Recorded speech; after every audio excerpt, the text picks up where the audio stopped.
انسان کے بس سے باہر ہے، انسان کی سوچ سے باہر ہے، کیا اللہ کا غیبی نظام چل رہا ہے۔ پھر جو بھی بچہ بڑا ہوتا ہے، 2 سال کا ہو گیا، اب وہ 2 چشمے جو اللہ نے ماں کے سینے میں جاری کیے تھے دونوں بند، اب اس کے لیے وسیع جہان ہے، نرم پھل کھاتا ہے، نرم غذائیں کھاتا ہے، جب تھوڑا اور بڑا ہو گیا اب سخت غذائیں بھی کھاتا ہے، اب کھا پی کے جوان ہو گیا ماشاءاللہ۔ اب اللہ کیا ہے، جب 7 سال کی عمر کو پہنچا تو اللہ کا حکم نماز متوجہ ہو گیا، اور جب بالغ ہو گیا، بالغ ہونے کے بعد روزہ متوجہ ہو گیا، بلکہ جب 10 سال کی عمر ہو جائے بچے کی اس کو روزہ رکھوانا شروع کر دینا چاہیے، اور بچے کی عمر 7 سال کی ہو جائے اس کو پردے کا حکم کر دینا چاہیے، ایسا ایسا۔ اب بالغ تو ہوگا یہ 12-15 سال میں، لیکن نماز کا حکم 7 سال سے ہے، 7 سال کا ہو گیا اس کو نماز سکھا بھی دو، اس کو نماز پڑھانا شروع بھی کر دو۔ نظام ہے، ایک نظام ہے۔ اور پھر والدین کے دل میں اللہ نے شفقت ڈالی ہے، محبت ڈالی ہے، اس شفقت کی وجہ سے بچے کی تربیت ہو جاتی ہے۔ یہ شفقت کا نتیجہ تو ہے، رات کو بچہ جب روتا ہے تو ماں اس بچے کی وجہ سے ساری رات جاگتی رہتی ہے، ساری رات جاگتی ہے، خود گیلی جگہ میں سو جاتی ہے، اس کو خشک جگہ میں سلاتی ہے۔ اور جب بچے کو تکلیف ہوتی ہے تو وہ بچوں کو نہیں ہوتی، ماں اس تکلیف کو محسوس کرتی ہے، ماں اپنی تکلیف برداشت کر لیتی ہے، بچے کی تکلیف اس سے نہیں دیکھی جاتی۔ جیسے حضرت حاجہ علیہ السلام، حضرت اسماعیل علیہ السلام چھوٹے بچے ہیں، اور اللہ کے حکم سے حضرت ابراہیم علیہ السلام نے ان کو چھوڑ دیا، بِوَادٍ غَيْرِ ذِي زَرْعٍ عِندَ بَيْتِكَ الْمُحَرَّمِ، بے آبو گیا وادی کے اندر، اور وہاں ہماری حاجہ کے پاس ایک مشکزہ پانی ہے، تھوڑی سی کھجوریں ہیں، پانی ختم، کھجوریں ختم۔ اب ماں بھی بھوکی پیاسی ہے، بچہ بھی بھوکا پیاسا ہے، اب ماں کو اپنی بھوک پیاس اتنی یاد نہیں ہے، لیکن بچہ جب تڑپتا ہے وہ ماں سے نہیں دیکھا گیا، اب بھاگ کے کبھی صفا پہ، کبھی مروہ پہ، کبھی صفا پہ، کبھی مروہ پہ، شاید کوئی قافلہ نظر آ جائے پانی مل جائے۔ یہ شفقت ہے اللہ نے دل میں ڈالی ہے۔ اللہ پاک نے اپنی رحمت کے 100 حصے کیے ہیں، 100 حصے، ایک حصہ پوری دنیا پہ تقسیم کیا ہے۔ یہ ماؤں کے دلوں میں جو محبت ہے اولاد کی، یہ اس رحمت کا اثر ہے۔ اسی رحمت کی وجہ سے گھوڑی اپنے بچے پر کھر نہیں رکھتی، اور نظام چل رہا ہے، نظام چل رہا ہے۔ انسان کو نہیں خبر کیا نظام ہے دنیا کے اندر۔ انسان تو ایک مخلوق ہے نا، ہزاروں مخلوقات ہیں، خشکی کے اندر ہیں، ہوا کے اندر ہیں، زمین کے نیچے ہیں، سمندر کے اندر ہیں، جتنی مخلوق خشکی میں ہے اس سے زیادہ مخلوق سمندر میں ہے۔ سب کا رازق اللہ ہے۔ انسان کا تو کہیں ذمہ دارہ ہے، کہیں کارخانہ ہے، کہیں تجارت ہے، اور جنگل کے اندر ہاتھی ہے، بہت بڑا پیٹ ہے اس کی کوئی دکان نہیں ہے، کوئی کارخانہ نہیں ہے، اللہ روزانہ اس کے پیٹ کو بھرتا ہے۔ سمندر کے اندر بڑی بڑی مچھلیاں ہیں، بڑی بڑی مچھلیاں ہیں۔ وہ حضرت سلیمان علیہ السلام کو مچھلی نے کہا تھا پہلے مجھے کھلا دو، باقیوں کو بعد میں کھلا دینا۔ جو کچھ انہوں نے پکایا تھا 6 مہینے تک، وہ سارا ایک ہی دفعہ میں سارا لے گئے اپنے پیٹ کے اندر، اور کہا اور کچھ ہے؟ سلیمان علیہ السلام نے کہا اتنا کھا گئی پھر اور مانگتی ہے؟ مچھلی نے کہا اے سلیمان، کیا میزبان بھی مہمان کو ایسی بات کہتا ہے؟ تو کہا یا اللہ، رازق تو ہی ہے، میں کسی کو نہیں کھلا سکتا۔ اللہ رازق ہے، لیکن ہمیں اللہ کے رازق ہونے اگر یقین آ جائے تو بھائیو یہ رزق کی لائن کے اتنے گناہ سب ختم ہو جائیں۔ بچے کے پیدا ہونے سے پہلے اللہ نے اس کا رزق لکھا ہے، اس کا مقدر لکھا ہے، یہ مالدار ہوگا یا غریب ہوگا، لکھ لیا ہے۔ جس بچے کے لیے اللہ نے مالدار ہونا لکھا ہے، ساری دنیا زور لگا لے اس کو غریب اور فقیر نہیں بنا سکتی، اور جس بچے کے مقدر میں اللہ نے فقیر ہونا لکھا ہے، تھوڑا مال لکھا ہے، ساری دنیا کے خزانے اس کو مالدار نہیں بنا سکتے، اللہ نے لکھ دیا، ہو کے رہے گا۔ آپ علیہ السلام کے زمانے میں 2 بھائی تھے، ایک دین کا علم سیکھتا تھا، دوسرا کمائی کرتا تھا۔ فشکل محترف اخاہ، کمائی کرنے والے بھائی نے اپنے بھائی کی حضرت محمد صلی اللہ علیہ وسلم سے شکایت کی۔ کیا شکایت کی ہوگی؟ میں کماتا ہوں، یہ کھاتا ہے۔ اللہ کے نبی نے ارشاد فرمایا، کیا خیال ہے تو کماتا ہے، لعلک ترزق بہ، شاید تجھے بھی اس کی برکت سے رزق دیا جا رہا ہے۔ انما ترزقون او تنصرون بضعفائکم، تمہاری مدد کی جاتی ہے، تمہیں رزق دیا جاتا ہے تمہارے کمزوروں کی وجہ سے۔ گھر میں عورت کمزور ہے، بچہ کمزور ہے، بیمار کمزور ہے، بوڑھا کمزور ہے، یہ رزق کے اترنے کا ذریعہ ہے، رزق کے اترنے کا ذریعہ ہے۔ اللہ کے سوا کوئی رازق نہیں ہے۔ اللہ پاک فرماتا ہے، فَلْيَنْظُرِ الْإِنسَانُ إِلَىٰ طَعَامِهِ أَنَّا صَبَبْنَا الْمَاءَ صَبًّا ثُمَّ شَقَقْنَا الْأَرْضَ شَقًّا فَأَنبَتْنَا فِيهَا حَبًّا وَعِنَبًا وَقَضْبًا وَزَيْتُونًا وَنَخْلًا وَحَدَائِقَ غُلْبًا وَفَاكِهَةً وَأَبًّا۔ اللہ پاک فرما رہا ہے انسان کو چاہیے کہ اپنے کھانے کو دیکھے، یہ کھانا اس تک کیسے پہنچا ہے۔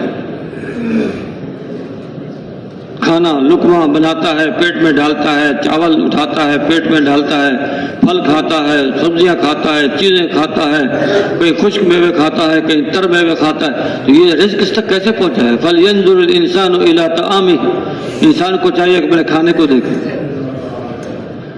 پھر اللہ پاک بتا رہے ہیں بندے رزق کیسے پہنچا، غور کر دیکھ۔ اَنَّا صَبَبْنَا الْمَاءَ صَبًّا، ہم نے آسمان سے عجیب طریقے سے پانی اتارا ہے۔ عجیب طریقے کا کیا مطلب؟ تھوڑا تھوڑا کر کے، قطرہ قطرہ کر کے، بوند بوند کر کے اللہ نے پانی اتارا ہے۔ ایسا نہیں کہ اوپر سے نل کھولا تو جس سر پر گرے گا سر میں سوراخ ہو جائے گا، اور جس چھت پر گرے گا تو چھت میں سوراخ ہو جائے گا، ایسا نہیں کیا۔ یہ پانی کا قطرہ، بارش کا قطرہ جب آسمان سے زمین کی طرف آتا ہے تو بہت تیز رفتاری کے ساتھ 500 کلو، حساب لگانے والا حساب لگاتے ہیں 500 کلومیٹر فی گھنٹہ کی رفتار سے نیچے آتا ہے۔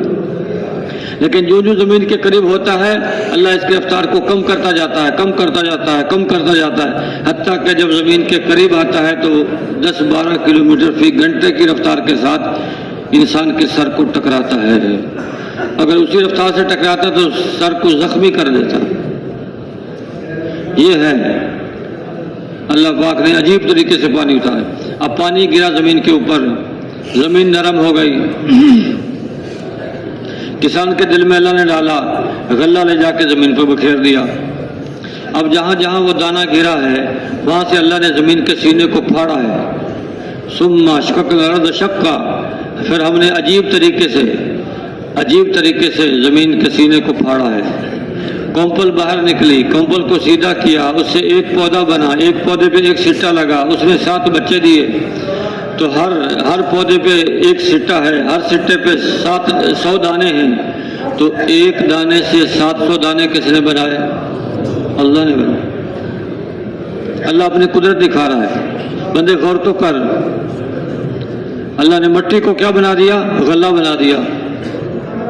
وہ براہ راست بغیر پودے کے بھی وہ زمین کو غلہ بنا سکتا تھا، لیکن نہیں، اللہ نے دنیا کو دارالاسباب بنایا ہے۔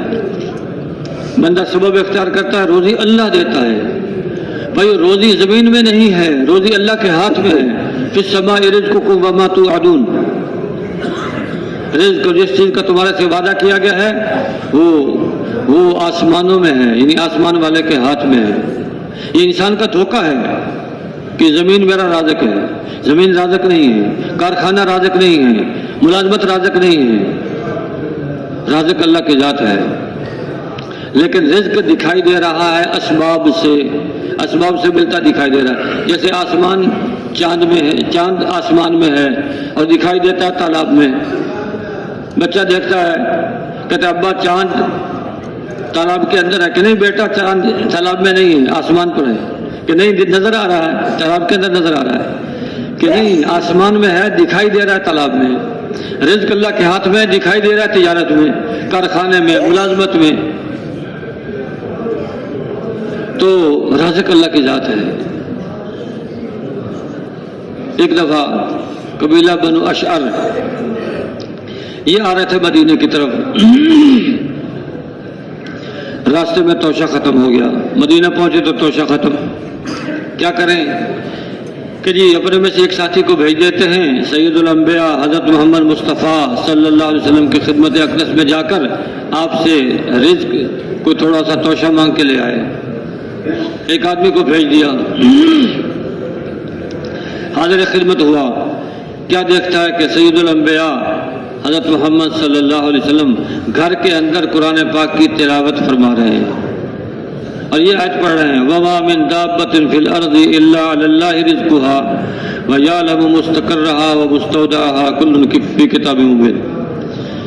جتنے چوپائے زمین پر چلتے ہیں ان کا رزق اللہ کے ذمے ہے، اللہ پاک ان کے تھوڑے رہنے کی جگہ کو بھی جانتا ہے، زیادہ رہنے کی جگہ کو بھی جانتا ہے، اور یہ سب کچھ لوح محفوظ میں لکھا ہوا ہے۔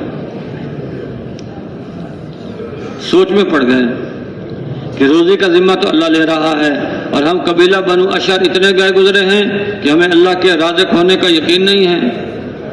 آپ سے کوئی بات نہیں کی، واپس آ گئے، قبیلے کو آ کے بتا دیا کہ انتظام ہو گیا ہے۔ وہ سمجھ گئے کہ آپ علیہ السلام کی خدمت میں حاضر ہو کر درخواست کی ہوگی، آپ نے اس درخواست کو قبول کر لیا ہوگا، اس کی آ کے خبر دے رہے ہیں۔ تھوڑی دیر گزری تھی، دو شخص ایک کھانے کا پیالہ اٹھا کے لا رہے ہیں، اس میں گوشت بھی ہے، روٹی بھی ہے، سب نے مل کے کھانا کھایا، کھانا کثیر بھی تھا، لذیذ بھی تھا۔ تو جب کھانا سارے کھا چکے، کچھ کھانا بچ گیا، اس کا کیا کریں؟ کسی نے کہا جی آئندہ کام رہے گا رکھ لیتے ہیں، کسی نے کہا جی واپس کر دیتے ہیں۔ یہی طے پایا کہ ایسا کرتے ہیں، یہ کھانا بھی آپ علیہ السلام کی خدمت میں واپس کر دیتے ہیں اور آپ کا شکریہ بھی ادا کر دیتے ہیں، چلو سبھی چلتے ہیں۔ آگے اللہ کے رسول آپ نے جو کھانا بھیجا تھا اس پہ آپ کا شکریہ ادا کرنے کے لیے آئے ہیں۔ آپ نے ارشاد فرمایا نہیں میں نے کوئی کھانا نہیں بھیجا۔ اللہ کے رسول بھیجا ہے آپ نے، ہمیں ساتھی نے جا کے واپس خبر بھی دی ہے، لیکن جب ساری بات کھل کے سامنے آئی، اللہ کے نبی نے ارشاد فرمایا یہ رزق ہے جو اللہ نے آپ کو عطا فرمایا۔ اللہ یوں رازق ہے، اللہ رزق اس کو بھی دیتا ہے جو اللہ کی نافرمانی کرتا ہے، اور رزق اس کو بھی دیتا ہے جو اللہ پر ایمان بھی نہیں لاتا، اس کو بھی اللہ رزق دیتا ہے۔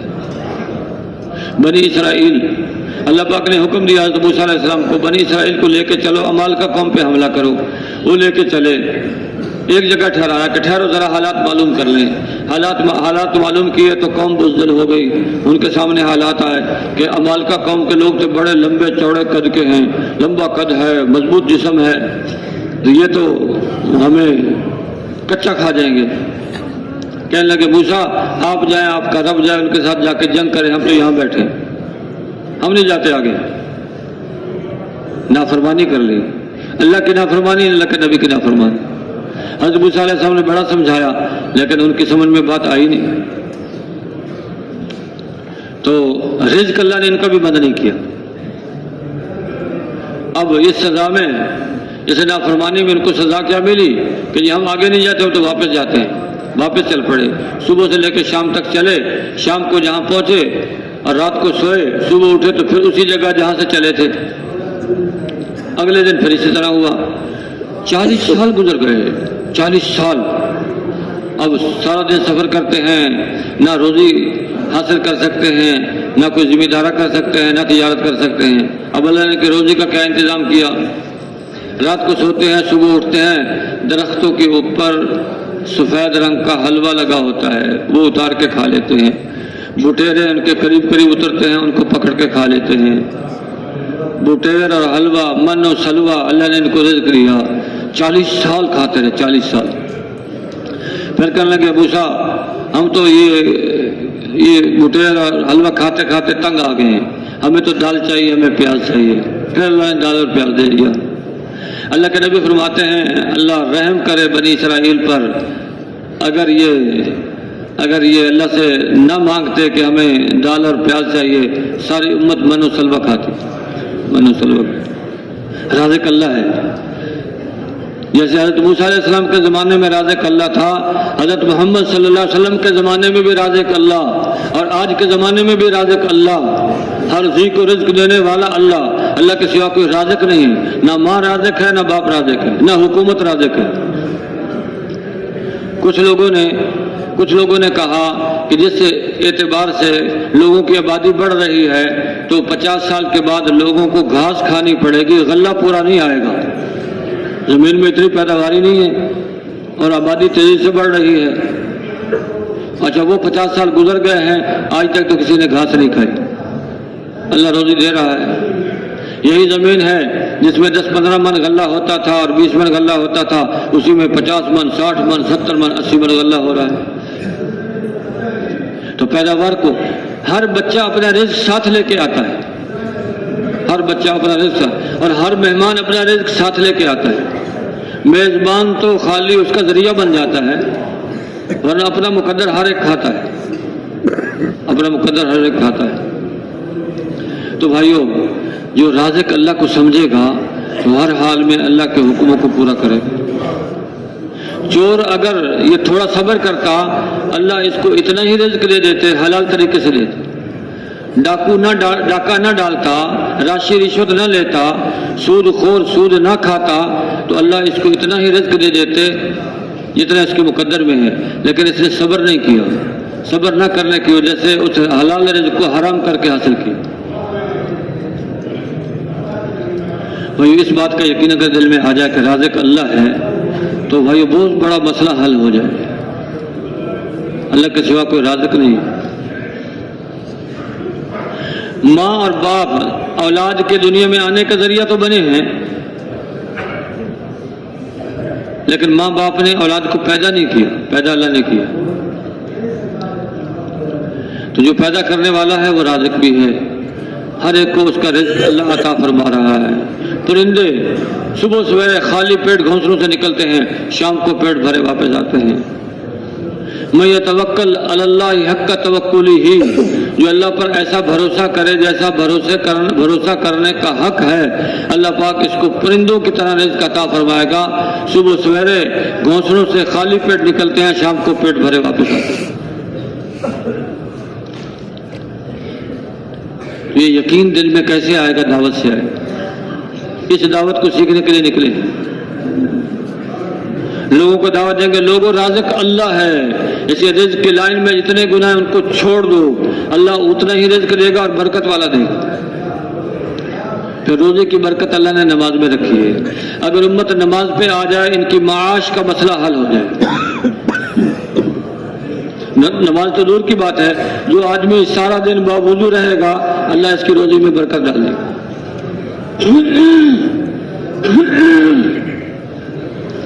اللہ پاک اس کی روزی میں برکت ڈال دے گا، جو باوضو رہے گا، طہارت سے رہے گا۔ اور اس تاجر کو اللہ برکت والا رزق عطا فرمائے گا جو لوگوں کی خیر خواہی چاہے گا، اور جو لوگوں کے جیبوں سے مال نکالنا چاہے گا تو اس کی روزی کی برکت ختم ہو جائے گی۔ صاف حدیث میں آتا ہے کہ وہ تاجر جس کے پاس مال زیادہ ہے، غلہ سارا خرید کے رکھ لیا، سٹوروں کو بھر لیا، اس نے گودام بھر لیے، اب غلہ کم ہو گیا، مارکیٹ میں منڈی میں غلہ کم ہو گیا، اب اس کے پاس تو بہت سارا جمع ہے، اس نے اسی لیے سے خریدا ہے کہ مہنگا ہو جائے، پھر اپنی مرضی سے بھاؤ لگا کے بیچوں۔ وہ مہنگا بھی ہو جائے گا، اپنی مرضی سے بیچے گا بھی، لیکن اللہ اس کو مفلس کر دے گا، مفلس کر دے گا۔ اس نے لوگوں پر ظلم کیا ہے، اس نے لوگوں کا حق غصب کیا ہے، اس نے لوگوں کے ساتھ نامناسب معاملہ کیا ہے، اللہ نے روزی کی برکت کو کھینچ لیا۔ ایسے جو تاجر جھوٹی سچی قسمیں کھا کے اپنے مال کو بیچے گا، مال بک جائے گا، مال کی برکت ختم ہو جائے گی، برکت ختم ہو جائے گی۔ اور جو آدمی باہر سے غلہ لے کے آتا ہے تاکہ لوگوں کو سستا بیچے، اللہ اس کو روزی دے گا، اللہ اس کو روزی دے گا۔ برکت کا مفہوم مسلمان تو سمجھتا ہے، کافروں کے سمجھ میں نہیں آتا برکت کیا ہے۔ حضرت ابو ہریرہ رضی اللہ تعالیٰ عنہ ایک دفعہ آپ کے ساتھ تشریف لے جا رہے تھے کسی مہم پر، ایک جگہ پڑاؤ ڈالا، اللہ کے نبی نے پوچھا ابو ہریرہ کچھ کھانے کے لیے ہے؟ حضور ہے۔ اپنی کھجوروں کی تھیلی اٹھا کے لے آئے، آپ کے سامنے لا کے ڈال دی۔ آپ نے فرمایا لشکر تھا پورا، آؤ اور کھاؤ۔ 10 آدمی آتے گئے، کھاتے رہے، پیٹ بھر گیا، اٹھ کے جاتے رہے، اگلے 10 آ گئے، اگلے 10 آ گئے، اگلے 10 آ گئے، سارے لشکر کا پیٹ بھر گیا، کھجوریں ختم نہیں ہوئی۔ یہ ہے برکت۔ پھر حضرت ابو ہریرہ کو بلایا، ابو ہریرہ آپ نے ان کھجوروں پہ ہاتھ پھیرا، کہا یہ لو، اس کو تھیلی میں ڈالو، جب بھی ضرورت ہو تو تھیلی میں ہاتھ ڈال کے کھجوریں نکال لیا کرو، اور تھیلی کو الٹا نہیں کرنا، الٹا نہیں کرنا، ہاتھ ڈال کے نکالنا۔ لے گئے تو جب بھی ضرورت ہوتی تھیلی میں ہاتھ ڈالتے، کھجوریں خود بھی کھاتے، دوسروں کو بھی کھلاتے ہیں۔ آپ علیہ السلام کا زمانہ ختم ہو گیا، تھیلی ختم نہیں ہوئی۔ پھر حضرت ابوبکر صدیق رضی اللہ عنہ کا زمانہ آیا، وہ زمانہ بھی ختم ہو گیا، تھیلی ختم نہیں ہوئی۔ پھر حضرت عمر رضی اللہ عنہ کا زمانہ آیا تو زمانہ ختم ہو گیا، تھیلی ختم نہیں ہوئی۔ پھر حضرت عثمان رضی اللہ عنہ کا زمانہ آیا تو ان کا زمانہ ختم ہو گیا، لیکن تھیلی ختم نہیں ہوئی۔ جس دن حضرت عثمان رضی اللہ عنہ کی شہادت ہوئی اس دن ان کا مال بھی لٹ گیا، تھیلی بھی لٹ گئی۔ حضرت ابو ہریرہ فرماتے تھے کہ لوگوں کو ایک غم ہے حضرت عثمان رضی اللہ عنہ کی شہادت کا، اور مجھے 2 غم ہیں، حضرت عثمان رضی اللہ عنہ کی شہادت کا اور تھیلی کے لٹ جانے کا۔ علماء فرماتے ہیں انہوں نے اس تھیلی میں سے 27 سال کھجوریں کھائیں، 27 سال، 1050 من کھجوریں کھائی ہیں، 1050 من، ٹرالی کا وزن ہے 1050 من۔ یہ ہے برکت، یہ ہے برکت۔ یوں اللہ برکت ڈالتا ہے، یوں اللہ برکت ڈالتا ہے۔ تو بھائی یہ برکت کیسے آئے گی؟ جب اللہ کے احکامات پورا کریں گے۔ یہ برکت کیسے آئے گی؟ جب حضرت محمد صلی اللہ علیہ وسلم کے طریقے پہ زندگی گزاریں گے، یوں برکت آئے گی۔ برکت۔ ایک دفعہ آپ علیہ السلام حضرت ابوبکر صدیق رضی اللہ تعالیٰ عنہ یہ تشریف لے گئے، مکے سے چلتے چلتے مکے کے باہر پہنچ گئے۔ کنارے پر ایک گھر تھا، وہاں پڑاؤ ڈالنے لگے تو گھر میں سے ایک عورت آئی، اس نے کہا اے مسافرو، آپ لوگ چاہتے ہیں کہ آپ کی کوئی مہمانی کرے، میں تو اکیلی عورت ہوں یہاں، آپ ہمارا جو سردار ہے اس کے پاس چلے جائیں، وہ آپ کی مہمانی کرے گا۔ لیکن اللہ کا نبی آپ وہیں ٹھہر گئے، اور شام کو اس عورت کا بیٹا بکریاں چرا کے واپس آیا۔ اس عورت نے اپنے بچے کو چھری دی، ایک بکری دی، کہ وہ جو مسافر ان کو دے دو، ان کو کہہ دو کہ اس کو ذبح کریں، کھائیں اور ہمیں بھی کھلائیں۔ آپ نے چھری واپس کر دی، کہا تم ایسا کرو ایک پیالہ گھر سے لے آؤ، پیالہ۔ اس نے کہا جی یہ بکری دودھ نہیں دیتی، آپ نے فرمایا چھوڑو، آپ پیالہ لے کے آؤ۔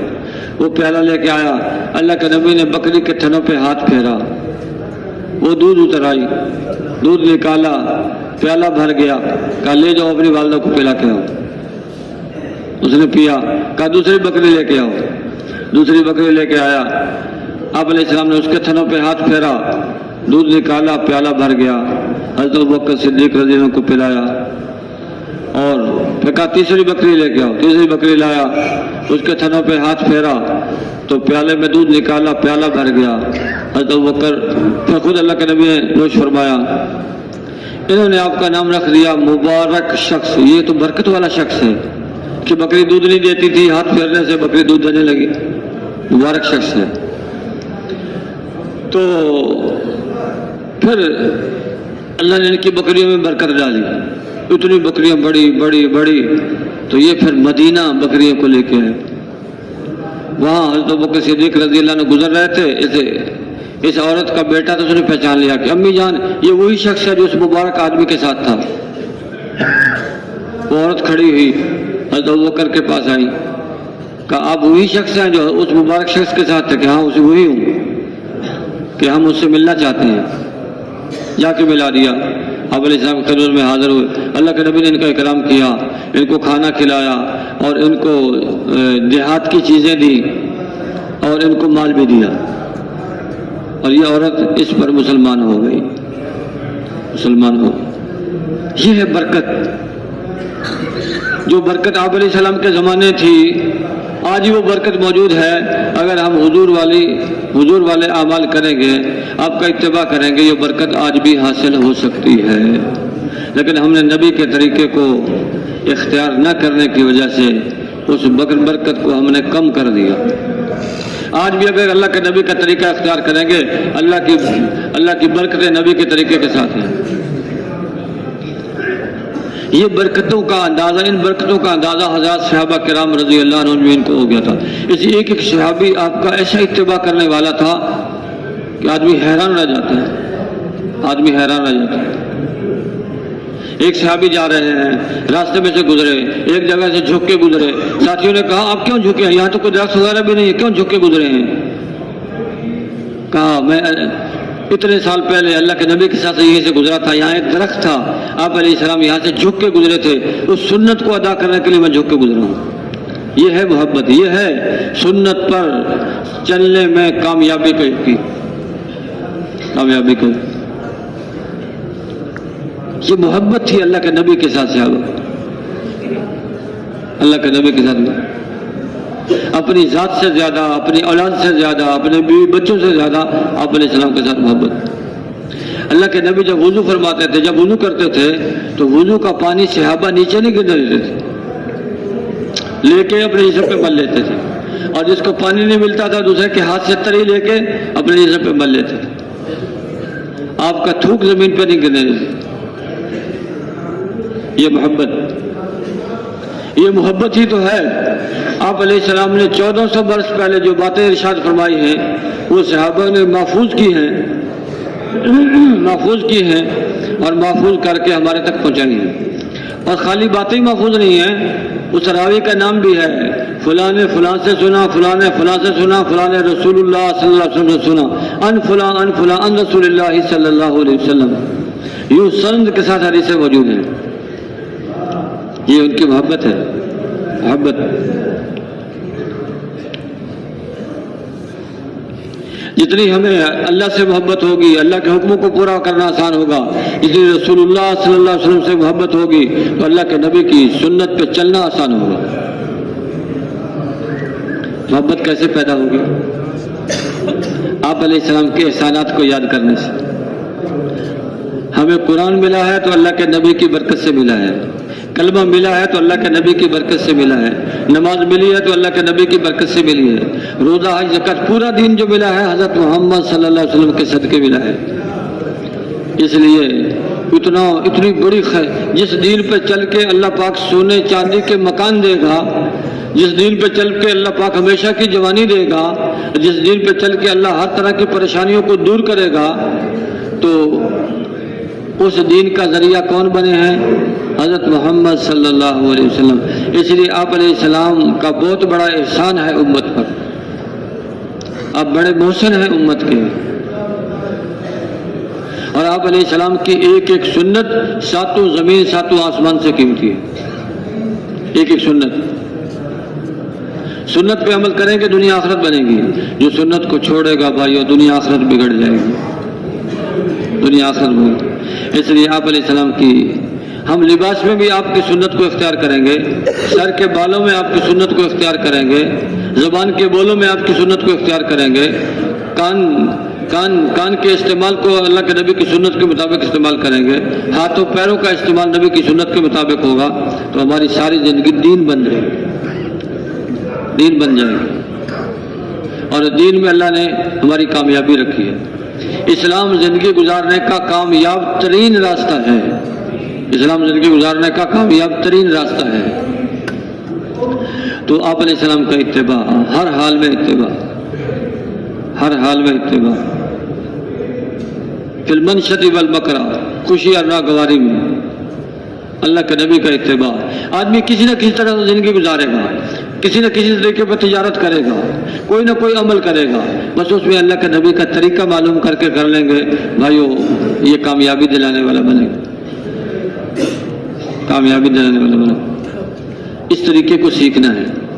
آپ علیہ السلام جو طریقہ زندگی لے کے آئے ہیں، اس طریقہ زندگی کو سیکھنا ہے۔ آج تک ہم اپنی مرضی کے مطابق زندگی گزارتے رہے یا ماحول معاشرے کو دیکھ کے زندگی گزارتے رہے۔ ہم ماحول معاشرے کو نہیں دیکھیں گے، ہم اللہ کے رسول کو دیکھیں گے۔ اس موقع پہ اللہ کے نبی نے کیا کیا؟ خوشی کے موقع پہ جو عمل اللہ کے نبی نے کیا، وہ خوشی کے موقع پہ ہم عمل کریں گے، کامیاب ہوں گے۔ اور غمی کے موقع پہ جو اللہ کے نبی نے عمل کیا ہے، وہ غمی کے موقع پہ عمل کریں گے، کامیاب ہوں گے۔ نہ خوشی میں آزاد ہے، نہ غمی میں آزاد ہے۔ خوشی میں آ کے اللہ کے احکامات توڑ دیے اور پریشانی غمی میں آ کے اللہ کے حکموں کو توڑ دیا، دونوں چیزیں ناکامی کی طرف لے جانے والی ہیں۔ لیکن اس کا یقین دل میں کیسے پیدا ہوگا؟ دعوت سے۔ اللہ کے حکم میں کامیابی، نبی کے طریقے میں کامیابی، اس کو بار بار بولنا ہماری اپنی ضرورت ہے۔ جتنا بولیں گے اتنا یقین دل میں آئے گا۔ یقین کے بقدر انسان دین پہ چلے گا۔ یقین کی جگہ دل ہے، اور دل چھوٹا سا ٹکڑا ہے گوشت کا انسان کے جسم میں۔ جیسا دل میں یقین ہوگا ویسا آدمی استعمال ہوگا۔ جیسے بہت بڑا ٹریلا ہے، اس کے 22-24 پہیے ہیں، چھوٹا سا اسٹیئرنگ ہے، جدھر اسٹیئرنگ کو گھمائیں گے ادھر پورا ٹریلا گھوم جائے گا۔ تو جسم، دل کے اندر جو یقین بھرا ہوا ہوگا تو پورا جسم ایسے استعمال ہوگا۔ اگر اس دل میں مال سے ہونے کا یقین ہے تو دوسرے کے گردن کاٹے کا مال لے گا۔ اور اس کے دل میں اللہ کے حکموں میں اور حضور صلی اللہ علیہ وسلم کے طریقوں میں کامیابی کا یقین ہے تو مال قربان کر کے اللہ کے نبی کو راضی کرے گا، اللہ کے حکم کو پورا کرے گا۔ تو یہ یقین دل میں لانا ہے، یہ یقین دل میں دعوت سے آئے گا۔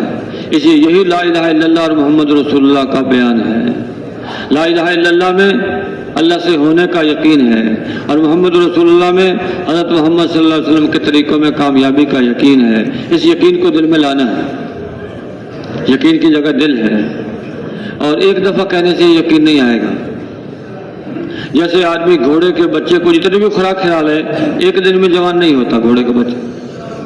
ایسے ایک دفعہ بولنے سے، ایک دن لگانے سے اور 4 مہینے لگانے سے یقین نہیں بنے گا۔ اس کے لیے تو سالہ سال محنت کرنی پڑے گی، سالہ سال۔ صحابہ سیکھنے والے، نبی سکھانے والے سال لگے ہیں، کئی سال لگے ہیں۔ 13 سال تو مکے میں لگے، اس میں شروع کے 10 سال غالباً اس میں لا الہ الا اللہ کی دعوت ہے۔ سن 10 نبوی میں معراج نصیب ہوئی، پھر نماز آئی ہے۔ اس سے پہلے لا الہ الا اللہ محمد رسول اللہ، بس اسی کی دعوت ہے۔ یقین کی دعوت چلتی رہی۔ اس دعوت سے دلوں کے اندر احکامات کے قبول کرنے کی استعداد پیدا ہوئی۔ دعوت سے لوگوں کے دلوں میں احکامات کے قبول کرنے کی استعداد پیدا ہوگی۔ پھر جو حکم آئے گا اس کو پورا کرنا آسان ہوگا۔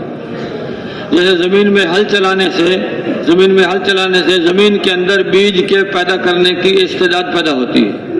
پھر بیج ڈالا جاتا ہے تو بیج اگتا ہے۔ اگر استعداد پیدا کیے بغیر بیج ڈالیں گے تو پرندے چن کے لے جائیں گے، چیونٹیاں کھا جائیں گی۔ ایسے ہی اگر دلوں میں استعداد نہیں ہوگی، پھر حکم سنا دیا تو اس پہ کوئی عمل نہیں کرے گا۔ آپ علیہ السلام سے پہلے عربوں کے اندر شراب بہت محبوب چیز سمجھی جاتی تھی، اور پرانی شرابیں ان کے گھروں میں ہوتی تھی۔ بڑا گھر وہ شمار ہوتا تھا جس کے اندر پرانے سے پرانی شراب ہے۔ اور جب دور چلتا تھا، جیسے ہمارے یہاں چائے کا دور چلتا ہے، ان کے یہاں شراب کا دور چلتا تھا۔ پھر اللہ پاک نے ایک آیت اتاری، شراب کو ایک دم حرام نہیں کیا، ایک آیت اتاری۔ اس کے نفع نقصان ہے، شراب میں نفع بھی ہے نقصان بھی ہے۔ یہ نفع ہے، یہ نقصان ہے، اس کا نقصان نفع سے زیادہ ہے، تو تاکہ لوگوں کے دل میں اس کی اہمیت کم ہو جائے۔ پھر اگلی آیت اتری کہ جب تم نماز کی حالت میں ہو تو نماز کی حالت میں، جب نماز کا وقت ہو تو اس وقت نماز شراب کے قریب نہ جاؤ، لیکن نماز کے وقت میں شراب نہ پیو۔ پھر تیسری چوتھی آیت اتری، اس میں شراب کی حرمت آ گئی، حرام ہو گئی۔ جب شراب حرام ہوئی ہے، اب صحابہ کے دلوں میں اللہ کے نبی کی بات کی اہمیت دل میں بیٹھ چکی ہے۔ اب اور حکم آیا کہ جس کے گھر میں جو شراب ہو فلاں جگہ جمع کر دو، جن کے پاس تھوڑی شراب تھی انہوں نے وہاں جمع کر دی، اور جن کے پاس تھوڑی شراب تھی تو انہوں نے وہ مٹکے لا کے مدینے کی گلیوں میں توڑ دی۔ ایک مجلس میں شراب کا دور چل رہا تھا، پیالہ ہاتھ میں تھا، منہ کو لگانے والے تھے، اعلان ہو گیا کہ شراب حرام ہوگی، وہی سے پیالہ نیچے پھینک دیا۔ صحابہ فرماتے ہیں کہ جب بارش ہوتی تھی تو مدینے کی گلیوں میں بارش کے پانی میں شراب کا رنگ ہوتا تھا، اور مدینے کی گلیوں سے بارش کے وقت میں شراب کی بو آتی تھی، ایسی اتنی شراب کی عادی تھی۔ لیکن جب حرمت آ گئی چھوڑ دیا۔ ایک شراب کا تاجر، اللہ کے رسول میں تو اپنی ساری پونجی سے شراب خرید کے لایا تھا، اور جب بحری جہاز پہ شراب لے کے آ رہا تھا اس کو خبر ہو گئی کہ شراب حرام ہو گئی، اس نے وہاں سے اتاری ایک پہاڑی پہ رکھی، اللہ کے نبی کی خدمت میں حاضر ہو گیا، اللہ کے رسول میں تو ساری پونجی سے شراب خرید کے لایا، میرے لیے کیا حکم ہے؟ فرمایا شراب تو حرام ہو گئی، اب کیا کروں؟ فرمایا اس کو اس مشکلوں کو چاک کر کے بہا دو۔ وہ گئے، سارے مشکلیں چاک کر دیے۔ یہ ہے لا الہ الا اللہ کا یقین۔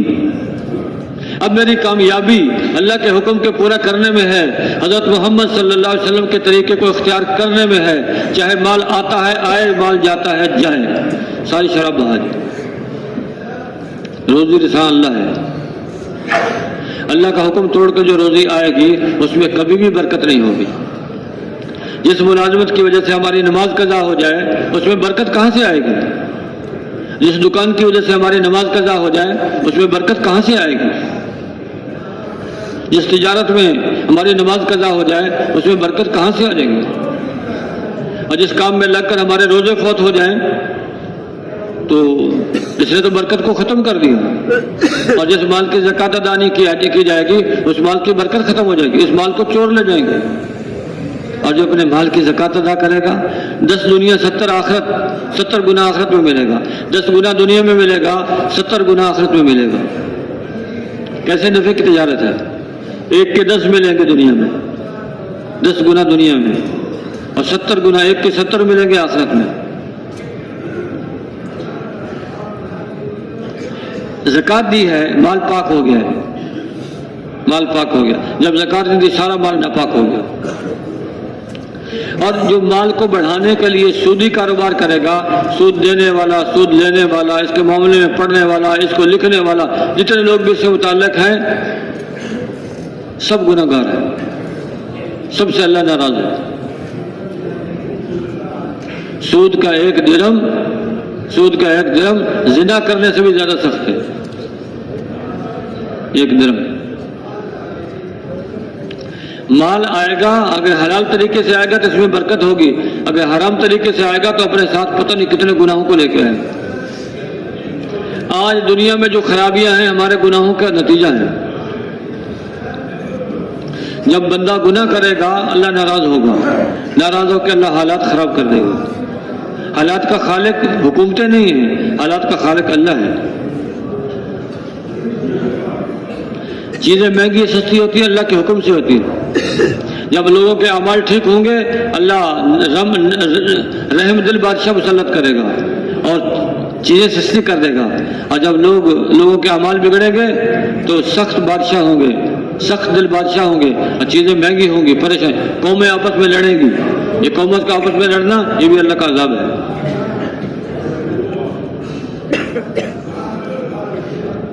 تو جو دین اللہ کے نبی لے کے آئے ہیں وہ ایسا محبوب دین ہے، ایسا مفید دین ہے کہ اس سے دلوں میں جوڑ پیدا ہوتا ہے، دلوں میں جوڑ پیدا ہوتا ہے۔ آپ علیہ السلام نے جب دعوت دینا شروع کی تو اوس اور خزرج کی لڑائیاں مشہور ہیں، وہ آپس میں شیر و شکر ہو گئے، بھائی بھائی بن گئے، ایک دوسرے پہ جان قربان کرنے والے بن گئے۔ کس کی وجہ سے؟ دین کی وجہ سے، اللہ کے نبی کی تعلیم کی وجہ سے۔ آج بھی ہمارے جھگڑے فساد بھائیو دنیا کے مال سے حل نہیں ہوں گے، حضرت محمد صلی اللہ علیہ وسلم کے طریقے پہ آ جائیں گے، امت کو اس طریقے پہ لاویں گے، ہماری پریشانیاں دور ہو جائیں گی، لڑائیاں ختم ہو جائیں گی، جھگڑے ختم ہو جائیں گے۔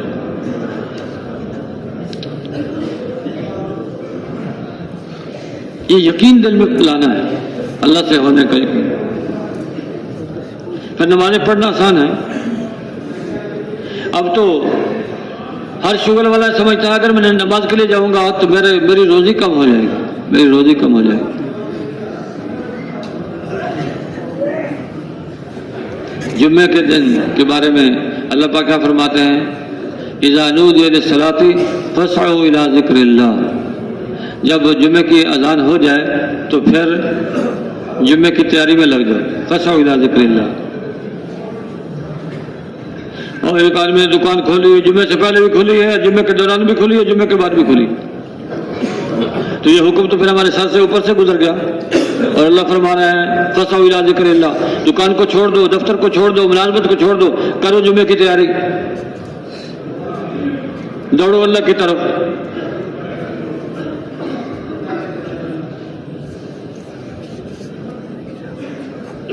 ایک آدمی بہت یعنی اس پہ ایسے آیت پہ عمل کر کے دکھا ہے، عالم تھے، جمعے کا خطبہ جب دینے لگے تو یہ بات کی بیان کیا تو یہ آیت پڑھی، اذا نودی الی الصلاۃ فاسعوا الی ذکر اللہ۔ اس کو خیال ہوا وہ ہمارا تو سارا کاروبار چل رہا ہے اور اللہ پاک فرما رہا ہے کہ فاسعوا الی ذکر اللہ۔ جمعے کی نماز پڑھا کے گئے، گھر والوں کو جمع کیا کہ اللہ کا حکم یہ ہے اور ہمارے تو نافرمانی ہو رہی ہے، ہمارے سے تو ہمارا سارا کاروبار چل رہا ہے، تو کیا خیال ہے جمعے کے دن اگر 2 گھنٹے کے لیے ہم اپنے کام کو بند کر دیں تو ٹھیک ہے۔ انہوں نے کام کو بند کر دیا، وہ گاہکوں کی لائن لگی ہوئی تھی، سب کو کہا دیکھو اللہ کا حکم ہے جمعہ، آپ بھی جمعہ ادا کر لیں، ہم بھی جمعہ ادا کر لیں، اس کے بعد آ جانا، سودا ہم آپ کو دیں گے۔ بہت ساروں نے ان کی وجہ سے جمعہ پڑھ لیا، بہت ساروں کو جلدی تھی، وہ کہا ٹھیک ہے جس کو جلدی ہو کہیں اور سے لے لے، چلے گئے۔ اور جمعے کی نماز کے بعد پھر انہوں نے اپنا کاروبار شروع کیا تو پھر لائن لگ گئی۔ تو بھائیو، ہم اللہ کے بندے ہیں، اللہ کی زمین میں رہتے ہیں، اللہ کے آسمان کے نیچے رہتے ہیں، اللہ کے سورج سے فائدہ اٹھاتے ہیں، اسی اللہ کو دیکھ کے چلنا ہے، اس میں ہماری دنیا آخرت کی کامیابی ہے، یہ اللہ کے نبی کی تعلیم ہے۔ یا ایھا الذین آمنوا آمنوا، اے ایمان والو ایمان لے آؤ۔ ایمان والے تو پہلے ہیں، اللہ پاک فرمایا ایمان لاؤ، یعنی جیسا ایمان لانے کا حق ہے ویسے ایمان لاؤ، ویسے ایمان لاؤ۔ اذا آتاکم الرسول فخذوہ وما نہاکم عنہ فانتہوا، رسول جو تمہیں دے اس کو لے لو، جس سے منع کرے اس سے رک جاؤ۔ اللہ پاک فرما رہا ہے اللہ کے نبی کی اطاعت اللہ کی اطاعت ہے، اللہ کے نبی کی نافرمانی اللہ کی نافرمانی ہے۔ ان تطیعوا تہتدوا، اگر تم نبی کریم صلی اللہ علیہ وسلم کی اطاعت کرو گے تو ہدایت پا جاؤ گے۔ ہر چیز میں اطاعت ہے، معاملات میں نبی کی اطاعت، معاشرت میں نبی کی اطاعت، اخلاقیات میں نبی کی اطاعت، ایمانیات میں نبی کی اطاعت، دعوت میں نبی کی اطاعت، ہر چیز میں نبی کی اطاعت، اس کے ہم مکلف ہیں، ذمہ دار ہیں۔ تو نماز بھی ایسے پڑھنی جیسے اللہ کے نبی نے پڑھ کے دکھائی۔ نماز پھر نماز کا وقت پہچاننا، نماز کے لیے وضو کر، اچھا وضو کریں گے تو چہرے کے گناہ معاف، ہاتھ دھوئے تو ہاتھوں کے گناہ معاف، پاؤں دھوئے تو پاؤں کے گناہ معاف، ابھی نماز شروع نہیں کی تو وضو تو نماز کے لیے ہے، تو نماز وضو پہ اتنا کچھ ملے گا، نماز پہ کتنا کچھ ملے گا؟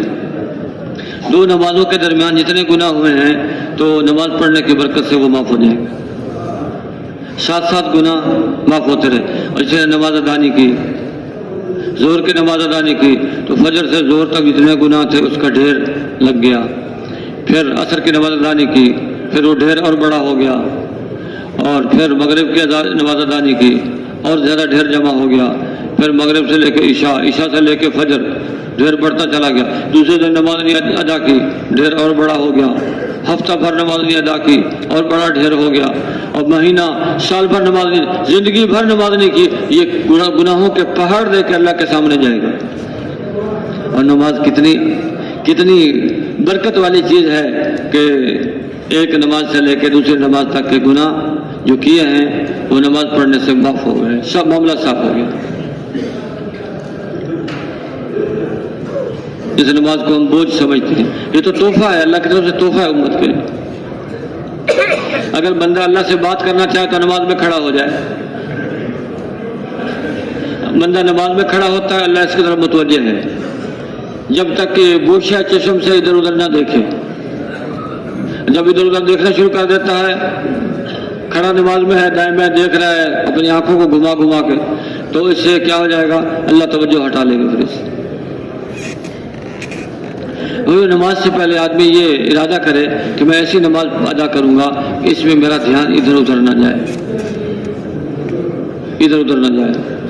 تو اذان سنتے ہی آ جائے، اذان سنتے ہی اپنا کاروبار چھوڑ دے، وضو کر لیا، مسجد میں آیا، تحیۃ المسجد، صلاۃ التوبہ، صلاۃ الحاجہ، ساری نیتیں کر سکتا ہے، صلاۃ التوبہ، صلاۃ الحاجہ، اشراق کا وقت ہے تو اشراق کے لیے، چاش کا وقت ہے تو چاش کے لیے، یہ کر کے اب نماز پڑھ لی، نماز پڑھ کے اب فرض نماز کے انتظار میں بیٹھا ہوا ہے۔ جو وقت نماز کے انتظار میں گزر رہا ہے اس پر نماز کا اجر مل رہا ہے۔ پھر نماز میں کھڑا ہوا، اللہ کے سامنے کھڑا ہے، ہاتھ باندھ کے کھڑا ہے، اللہ خوش ہوتا کہ یہ بندہ میرے سامنے کھڑا ہے۔ پھر رکوع میں اور زیادہ جھک گیا، سجدے میں اور زیادہ جھک گیا، اور پھر آخر میں التحیات، اور پھر سلام پھیرا، تو اللہ نے اس کو یہ انعام دیا، اس نماز سے اللہ کی قربت حاصل ہو گئی، اللہ کے قریب ہو گیا بندہ۔ لیکن بھائیو، نماز قبول جب ہوگی رزق حلال ہوگا۔ جس کے پیٹ میں حرام کا لقمہ چلا گیا اس کی نماز قبول نہیں ہوگی، اور جس کی ساری روزی حرام ہے اس کا کیا بنے گا؟ یہ جب رزق ہمارے اولادیں کے پیٹوں میں جائے گا، ہماری اولادیں اس رزق کو کھائیں گی تو وہ بھی پھر ہماری نافرمان بنے گی، وہ والدین کے حقوق کو نہیں پہچانیں گی۔ ہم نے اللہ کے حق کو نہیں پہچانا تو ہمارے ماتحت ہمارے حق کو کیسے پہچانیں گے؟ جس کو سیکھنا، اس پہ آنا، اس پہ لانا۔ اور اللہ کے نبی نے بھی فرمایا کہ عالم بن، کن عالمن، یا طالب علم بن، یا ان کی بات محبت سے سننے والا بن، یا ان کے ساتھ محبت کرنے والا بن۔ پانچویں قسم نہ بن ورنہ ہلاک ہو جائے گا۔ اور پانچویں قسم کیا ہے کہ علم اور علم والوں سے بغض رکھنے لگے، یہ پانچویں قسم۔ آدمی دین کا مسئلہ معلوم کرنے کے لیے جاتا ہے تو اس کا جانا بھی، اس پہ بھی اجر ملے گا، ہر قدم پہ اجر ملے گا، واپسی پہ اجر ملے گا، اور اس کے مطابق عمل کرے گا تو اس کی زندگی میں برکت آ جائے گی۔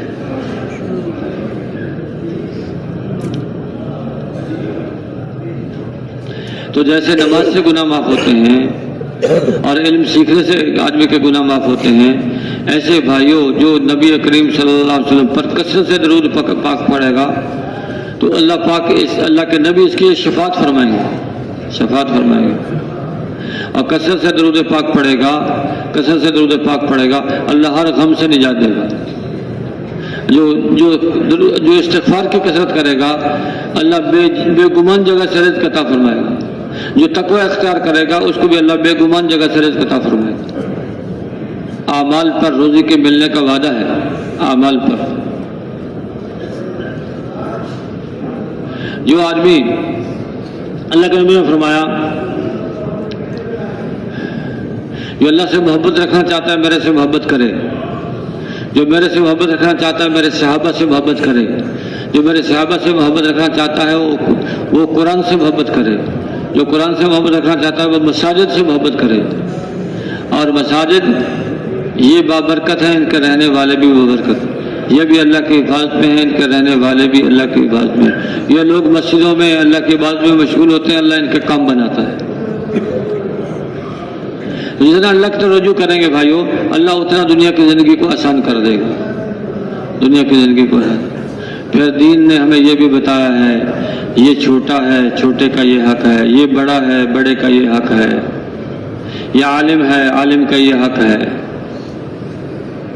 دین نے ہر چیز کو بتایا، یہ والد ہے، والد کا یہ حق ہے، یہ والدہ ہے، اس کا حق، یہ حق، ہر ایک کا حق بتایا ہے۔ ہر حق والے کو اس کا حق دو۔ عرب کہتے ہیں آتی کل ذی حق حقہ، ہر حق والے کو اس کا حق دو۔ ایک شخص ہے، اللہ کا رسول سب سے زیادہ حق میرے اوپر کس کا ہے؟ فرمایا تیری ماں کا۔ اس کے بعد کس کا ہے کہ تیری ماں کا، اس کے بعد کس کا ہے کہ تیری ماں کا، اس کے بعد کس کا ہے کہ تیرے باپ کا۔ ماں کا حق 3 حصے مقدم ہے باپ سے، 3 حصے مقدم ہے۔ جیسے زندگی میں والدین کی اطاعت نہیں کی، والدین فوت ہو کے دنیا سے چلے گئے، اب اس کو ندامت ہوئی، اوہو کتنی بڑی نعمت تھی، میں نے قدر نہیں کی۔ اب بھی ایک طریقہ اللہ کے نبی نے بتایا ہے، وہ طریقہ اختیار کرے گا تو یہ قیامت کے دن فرما برداروں میں سے اٹھایا جائے گا۔ وہ طریقہ کیا ہے؟ وہ طریقہ یہ ہے کہ ان کے مر جانے کے بعد، ان کے دنیا سے چلے جانے کے بعد ان کو پڑھ کے بخشتا رہے، ثواب بخشتا رہے، تو قیامت کے دن فرما برداروں میں سے اٹھایا جائے۔ کیسی زبردست باتیں اللہ کے نبی نے بتلائی، زبردست بات۔ والدین وبالوالدین احسانا، والدین کے ساتھ بھلائی کرو۔ لا تقل لهما اف ولا تنهرهما، نہ ان کو اف کہو نہ ان کو ڈانٹو۔ وقل لهما قولا کریما، ان سے بات کرو نرمی کے ساتھ۔ واخفض لهما جناح الذل من الرحمہ، عاجزی کے ساتھ ان کے سامنے کندھوں کو جھکا دو۔ وقل رب ارحمهما كما ربياني صغيرا، اور یہ دعا کرو اے اللہ ان دونوں پر رحم فرما جیسے ان دونوں نے مجھے بچپن میں پالا ہے۔ حق ہے والدین کا حق، اس کو پہچاننا ہے۔ اچھا یہ حکم کس کے لیے؟ والدین کے لیے، اولاد کے لیے؟ اولاد کے لیے۔ والدین کے ساتھ بھلائی کرو اگرچہ وہ ظالم ہی کیوں نہ ہو، والدین کے ساتھ بھلائی کرو اگرچہ وہ کافر ہی کیوں نہ ہو۔ ہمارے لیے تو ان کے ساتھ بھلائی کا حکم ہے، ان کا ظلم، ان کا کفر وہ جانے اور اللہ جانے۔ یہ ہے دین نے ہر ایک کا حق بتایا، حتیٰ کہ جانوروں کا حق بھی بتایا ہے، جانوروں کا حق۔ ایک دفعہ آپ علیہ السلام تشریف لے جا رہے ہیں، ایک اونٹ نے آپ کو دیکھا، بڑبڑایا اور اونٹ نے گردن زمین پہ رکھ لی۔ اللہ کے نبی قریب تشریف لائے، پوچھا یہ اونٹ کس کا ہے؟ ایک شخص نے کہا حضور میرا ہے۔ فرمایا یہ اونٹ میرے ہاتھ پر بیچ دو۔ کہ حضور بیچتا تو نہیں ہوں، میری روزی کا ذریعہ یہی ہے، ہاں آپ کو ہدیے میں دے دیتا ہوں۔ آپ نے فرمایا نہیں، یہ اونٹ شکایت کر رہا ہے کہ مجھے چارہ تھوڑا دیتا ہے اور میرے سے کام زیادہ لیتا ہے۔ اللہ کے نبی تو رحمت للعالمین ہے، جانوروں کے لیے بھی رحمت ہے، اور جو اللہ کے نبی کی اطاعت کرے گا اس کے اوپر بھی اللہ کی رحمت برسے گی۔ رحمت ہی رحمت، رحمت ہی رحمت، سراپا رحمت۔ تو آپ علیہ السلام کا اتباع ہر حال میں ہے بھائیو، ہر حال میں، عبادات میں بھی اللہ کے نبی کا اتباع ہے۔ تو اللہ کے نبی کے اخلاق، جیسے اللہ کے نبی نے اخلاق اختیار کیے ہیں ویسے ہم نے بھی۔ آپ نے ارشاد فرمایا تم میں اچھا وہ ہے جو اپنے گھر والوں کے ساتھ اچھا ہے، اور میں تم سب میں اپنے گھر والوں کے ساتھ سب سے اچھا ہوں، سب سے اچھا ہوں۔ ایک دفعہ آپ علیہ السلام تشریف لائے، صحابہ ساتھ تھے، حضرت حفصہ رضی اللہ عنہا آپ علیہ السلام کی ازواج مطہرات میں سے، انہوں نے بھی کھانا بنانا شروع کر دیا، اور حضرت عائشہ صدیقہ رضی اللہ عنہا انہوں نے بھی کھانا بنانا شروع کر دیا، کھانا بنانا شروع کر دیا۔ اب حضرت حفصہ کا کھانا جلدی تیار ہو گیا، انہوں نے کھانا دے کے آپ علیہ السلام کھانا آپ کی خدمت میں پیش کیا۔ جب پیش کرنے کے لیے آئیں، حضرت عائشہ نے دیکھا کہ کھانا ان کا تیار ہو گیا، تو باندی کو بھیجا کہ جاؤ ان کا کھانا گرا دو۔ وہ باندی گئی، کونی ماری یا جو بھی کیا، پیالہ گرا، کھانا بکھر گیا، پیالہ ٹوٹ گیا۔ آپ علیہ السلام نے وہ کھانا چنا، خود بھی کھایا، صحابہ کو بھی کھلایا۔ اتنی دیر میں حضرت عائشہ رضی اللہ عنہ کا کھانا تیار ہو گیا، انہوں نے کھانا بھیجا۔ آپ علیہ السلام نے وہ پیالہ اٹھا کے حضرت حفصہ کو، حفصہ لو یہ پیالے کے بدلے میں پیالہ، اور یہ کھانا میری طرف سے آپ کے لیے۔ حضرت عائشہ فرماتی ہیں آپ علیہ السلام نے مجھے کوئی بات نہیں کہی، آپ علیہ السلام نے مجھے کوئی بات نہیں کہی۔ اچھا اب کھانا گرانا تو اچھا نہیں ہے، حضرت عائشہ سے ذکر رضی اللہ عنہ یہ کیوں گرایا؟ بعض چیزیں ایسی ہیں امت کو سمجھانے کے لیے اللہ پاک نے صحابہ سے سرزد کروائی ہے وہ باتیں، تاکہ امت کے سامنے عملی نمونہ آ جائے، عملی نمونہ آ جائے۔ جس میں نبی کی ذات مناسب تھی وہ نبی سے سرزد کرائی ہیں، جو نبی کے لیے مناسب نہیں تھی وہ صحابہ سے سرزد کرائی ہیں۔ یہ امت کے سامنے نمونہ لایا ہے کہ اگر اس طرح کی غلطیاں بھی ہو جائیں مستورات سے تو پھر ایسے معاملہ کرنا جسے اللہ کے نبی نے کیا۔ یہ اس میں ہمارے لیے سبق ہے، ہمارے لیے عبرت ہے، ایسا معاملہ، ایسا سلوک، گھر والوں کے ساتھ اس نے سلوک۔ جیسے مرد کے لیے حسن سلوک کا حکم ہے ایسے عورت کے لیے بھی یہ حکم ہے، عورت کے لیے۔ حضرت اسماعیل علیہ السلام کا جب نکاح ہو گیا قبیلہ جرہم میں، حضرت ابراہیم علیہ السلام تشریف لائے اور پوچھا اسماعیل کہاں گئے؟ کہ روزی کی تلاش میں گئے ہیں۔ کیسا گزارا ہو رہا ہے؟ کہ تنگی ترشی کے ساتھ۔ اچھا، تو اسماعیل جب آئے ان کو میرا سلام کہنا اور یہ کہنا کہ چوکھٹ بدل دے، چوکھٹ بدل دے۔ تو حضرت اسماعیل واپس آئے، کچھ آثار معلوم ہوئے، کہا کوئی آیا تھا؟ کہ ہاں ایک بزرگ آئے تھے سفید ریش، کیا کچھ پیغام دے گئے ہیں؟ کہ ہاں یہ فرما گئے ہیں کہ جب آئیں تو میرا سلام کہنا حضرت اسماعیل کو، اور ان کو کہنا کہ گھر کی چوکھٹ بدل دے۔ بہت اچھا۔ تو فرمایا وہ میرے والد بزرگوار تھے اور چوکھٹ بدلنے کا مطلب ہے تجھے طلاق، جاؤ اپنے گھر۔ پھر اسی قبیلے میں دوسری عورت سے نکاح ہو گیا۔ کچھ عرصے کے بعد پھر حضرت ابراہیم علیہ السلام تشریف لائے، پوچھا کہاں گئے اسماعیل؟ کہ جی وہ روزی کی تلاش میں گئے۔ کیسا گزارا ہو رہا ہے؟ کیسا گزارا ہو رہا ہے؟ کہ جی الحمدللہ اللہ کا شکر ہے بہت اچھا گزارا ہو رہا ہے۔ کیا کھاتے ہو؟ کہ گوشت کھاتے ہیں، شکار کا گوشت شکار کر کے لاتے ہیں، گوشت کھاتے ہیں۔ کیا پیتے ہو؟ کہ پانی پیتے ہیں۔ یعنی اللہ کی تعریف کی، اللہ کا شکر ادا کیا۔ کیا ٹھیک ہے، اسماعیل آئے تو ان کو میرا سلام کہہ دینا اور کہنا کہ چوکھٹ کو باقی رکھے۔ حضرت اسماعیل صاحب واپس آئے، آثار سے معلوم ہوا، پوچھا کوئی آیا تھا؟ کہ ہاں آئے تھے، ایک بزرگ آئے تھے، اس حلیے کے تھے۔ کہ اچھا وہ بزرگ میرے والد بزرگوار تھے، کوئی پیغام دے گئے ہیں؟ کہ ہاں، فرما گئے کہ چوکھٹ کو باقی رکھیں۔ فرمایا چوکھٹ سے مراد تو ہے کہ تجھے طلاق نہ دیں۔ یہ ہے، یعنی جس حال میں اللہ رکھے عورت کو چاہیے اس میں اللہ کا شکر ادا کرے۔ یہ عورت کے لیے حکم ہے، مرد کے لیے وہ حکم ہے تو عورت کے لیے یہ حکم ہے۔ جس حال میں اللہ رکھے اس پہ اللہ کی تعریف کرے، خوش رہے، ہر حال میں اللہ کی رضا پہ راضی، رضا بر قضا، رضا بر قضا، ہر حال میں تیری قضا پر، تیری تقریر پر راضی ہے، تیری تقریر پر راضی ہے۔ اس لیے بھائیوں، اللہ کے نبی کے اخلاق بہت بلند اخلاق ہیں، بہت بلند اخلاق ہیں۔ اللہ کے نبی نے دشمنوں کے ساتھ بھی حسن سلوک کیا ہے، دشمنوں کے ساتھ حسن سلوک۔ ایک یہودی عورت نے بکری کے بچے کے شانے میں زہر ملا دیا اور وہ اللہ کے نبی کی خدمت میں جا کے ہدیہ کر دیا، یہ گوشت میری طرف سے۔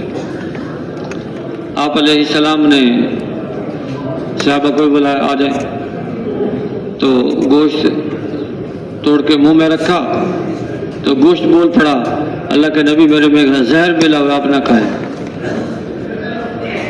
آپ نے باہر نکال دیا، ایک صحابی نے ایک لقمہ اس میں سے کھا لیا۔ تو آپ علیہ السلام نے اس عورت کو بلایا، یہودی عورت کو بلایا، تمہیں اس کام پر کس نے مجبور کیا؟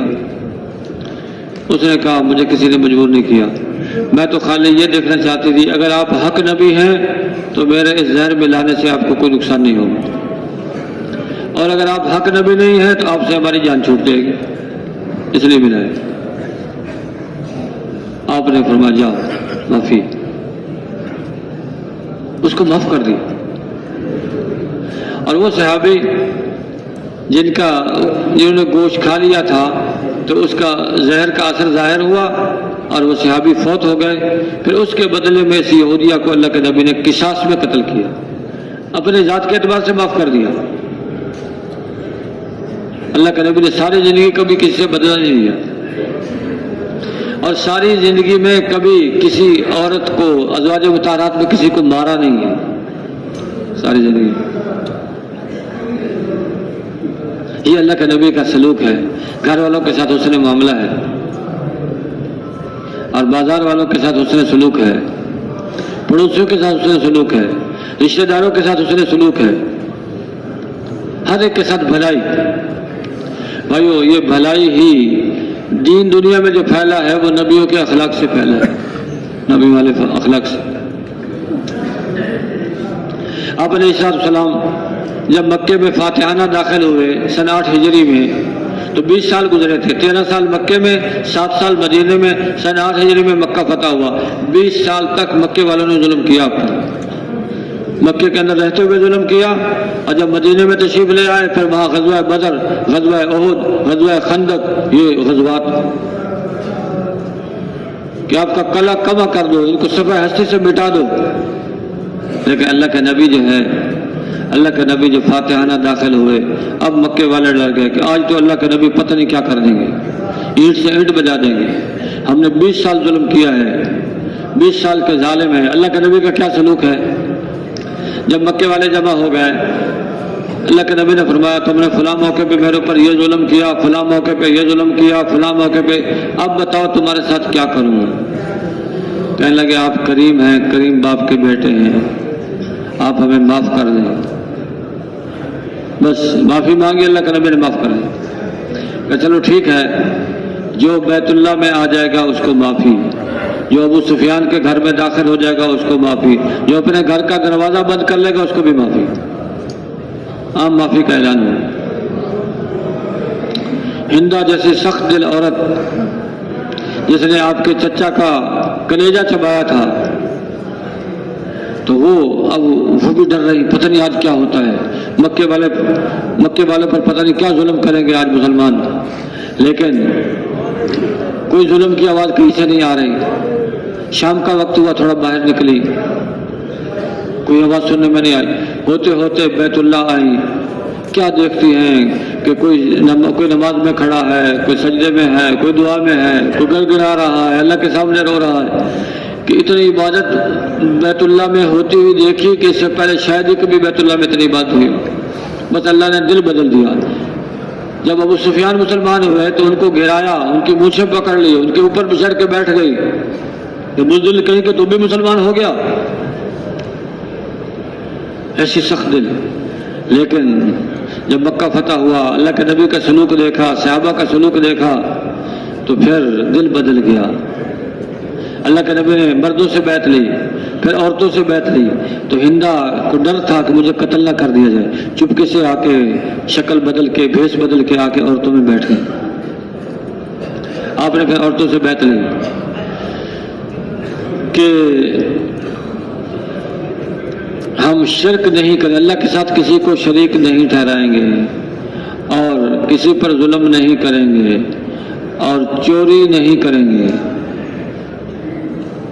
تو ہندا کھڑی ہو گئی کہ آج سے پہلے تو ابو سفیان کے مال سے میں لیتی رہی، آج کے بعد میں توبہ کرتی ہوں۔ ابو سفیان وہاں موجود تھے، کہا ٹھیک ہے، آج سے پہلے جو لیا ہے وہ معاف۔ اللہ کے نبی نے پوچھا ہندا ہے؟ حضور ہندا ہوں، ہندا۔ پھر فرمایا کہ ہم ناحق قتل نہیں کریں گے۔ پھر ہندا کھڑی ہو گئی کہ ہم نے تو اپنی اولاد کو پالا پوسا بڑا کیا، آپ نے غزوہ بدر میں ان کو قتل کیا۔ حضرت عمر رضی اللہ تعالیٰ عنہ وہیں بیٹھے ہوئے تھے، وہ دیکھ کے ہنس پڑے کہ کیسی جری عورت ہے کہ ہر بات کا جواب دے رہی ہے۔ پھر اللہ کے نبی نے فرمایا زنا نہیں کریں گے۔ پھر ہندا کہنے لگے حضور کہیں شریف عورت بھی زنا کرتی ہے؟ تو یہ سخت دل عورت اللہ کے نبی کا سلوک دیکھ کر اس کا بھی دل اللہ نے بدل دیا، دل بدل دیا۔ اللہ کے نبی نے اس کی توبہ بھی قبول کر لی، اس کی توبہ بھی قبول کر لی۔ یوں اللہ کے نبی کے یہ اخلاق دیکھے لوگوں نے، اخلاق دیکھے۔ پھر آپ علیہ السلام پر تہمت لگائی۔ رئیس المنافقین عبداللہ ابن ابی بن سلول نے حضرت عائشہ صدیقہ رضی اللہ عنہ پہ تہمت لگا دی، اور اتنا چرچا کیا، سادہ اور لو صحابہ بھی کچھ اس میں داخل ہو، یہی بات کہنے لگے۔ پھر اللہ نے حضرت عائشہ صدیقہ رضی اللہ عنہ کی برات میں 18 آیتیں قرآن کی نازل کی، اور قیامت تک قرآن آپ کے جو ہے عفت کی گواہی دے رہا ہے، عفت کی گواہی۔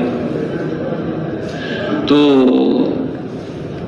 پھر اللہ کے نبی نے جا کے پوچھا عائشہ اگر تیرے سے غلطی ہوئی تو بتا دے، غلطی نہیں ہوئی پھر بھی بتا دے۔ حضرت عائشہ نے حضرت ابوبکر صدیق کی طرف منہ کیا، ابا جان آپ میری طرف سے حضور کے سامنے میری عفت کو بیان کر لیں۔ تو وہ کہنے لگے بیٹی مسئلہ ایسا ہے، میں کیسے یہ بات کر سکتا ہوں آپ کی طرف سے۔ پھر والدہ کی طرف مجھے امی جان آپ میری طرف سے آپ علیہ السلام کو بتا دیں کہ عائشہ بے گناہ ہے۔ کہنے لگی بیٹی میں کیسے کہہ سکتی ہوں، مسئلہ ایسا ہے۔ کہا اچھا پھر میں اللہ کی طرف رجوع کرتی ہوں، اللہ میرے مسئلے کو آسان کرے گا۔ پھر اللہ نے قرآن کی آیتیں اتاری اور اللہ کے نبی نے پوچھا، اور ازواج مطہرات شوکن ایک مرد کی جو دو بیویاں ہوتی ہیں وہ آپس میں شوکن کہلاتی ہیں۔ آپ علیہ السلام کے نکاح میں کئی ازواج مطہرات تھیں، ان سے پوچھا حضرت عائشہ کے بارے میں آپ کا کیا خیال ہے؟ انہوں نے کہا ہم نے ایسی کوئی بات حضرت عائشہ سے کبھی نہیں دیکھی ہے۔ ہاں ایسا تو ہوا ہے بعض جب آٹا گوندھ کے رکھا اور بکری آ کے کھا گئی، ایسا تو ہوا ہے، لیکن یہ ایسی اس طرح کی کوئی اور بات نہیں دیکھی۔ حالانکہ شوکن موقع ایسا تھا تو کسی نے جب اللہ نے برات اتاری تو جنہوں نے پھر تہمت لگائی تھی ان پر حد قذف جاری ہوئی، تہمت کی حد جاری ہوئی۔ اب یہ عبداللہ ابن ابی ابن سلول جسے اللہ کے آدمی اپنے بارے میں برداشت کر لیتا لیکن گھر والوں کے بارے میں برداشت نہیں کر سکتا، اور جتنا آدمی نیک ہوگا اس کے لیے یہ چیز بہت زیادہ گرام ہوتی ہے۔ اور پھر نبی سید الانبیاء ان کے بارے میں ان کے گھر والوں میں ایسی بات اس کا چرچا، اس سے اللہ کے نبی کو بہت زیادہ تکلیف پہنچی۔ لیکن اللہ کے نبی نے کیا سلوک کیا؟ یہ تو خود تو منافق تھا پکا، لیکن ان کا بیٹا ان کا نام بھی عبداللہ تھا، وہ مسلمان ہو گئے تھے پکے صحابی، یہ پکا منافق اور وہ پکے صحابی۔ آگے اللہ کے رسول میرا باپ بیمار ہو گیا ہے، مرنے کے قریب ہے، کیا ممکن ہے آپ اپنا جبہ مبارک دے دیں، میں ان کو اس میں کفن دے دوں؟ اللہ کے نبی نے اپنا جبہ مبارک ان کو دے دیا۔ پھر تھوڑی دیر پھر آئے، بیٹا پھر حاضر ہو گیا، اللہ کے رسول میرا باپ مر گیا ہے، کیا ممکن ہے آپ میرے باپ کا جنازہ پڑھا دیں؟ آپ نے فرمایا ٹھیک ہے میں پڑھا دوں گا۔ جنازہ لایا گیا تو اللہ کے نبی جنازہ پڑھانے کے لیے آگے کھڑے ہو گئے، حضرت عمر آگے بڑھے، اللہ کے رسول رئیس المنافقین ہے اس کا جنازہ ہے، آپ اس کا جنازہ پڑھاتے ہیں؟ آپ نے فرمایا عمر مجھے اللہ نے منع نہیں کیا اس لیے میں جنازہ پڑھاؤں گا۔ جنازہ پڑھا دیا، اس کے بعد پھر اللہ نے منع کر دیا، منع تو اس کے بعد آئی۔ اور یہ اللہ کے نبی کا معاملہ ہے، یہ اللہ کے نبی کا سلوک ہے، کافروں کے ساتھ دشمنوں کے ساتھ بھی یہ معاملہ ہے، اس کی وجہ سے اسلام دنیا میں پھیلا ہے۔ اور حضرت یوسف علیہ السلام کیسے عجیب مثال پیش کر دی انہوں نے۔ 7 سال کی عمر تھی کہ بھائیوں نے باپ سے جدا کیا، 7 سال کی عمر، 40 سال کے بعد ملاقات ہوئی پھر، اور 40 سال میں کہیں کنویں میں گئے، کہیں عزیز مصر کے گھر میں گئے، کہیں بازار میں بکے، کہیں جیل میں پہنچ گئے۔ حالات کا خالق اللہ ہے، اور ان حالات سے گزار کے پھر اللہ نے کام پہنچا دیا، مصر کا وزیر بنا دیا، وزیر خوراک۔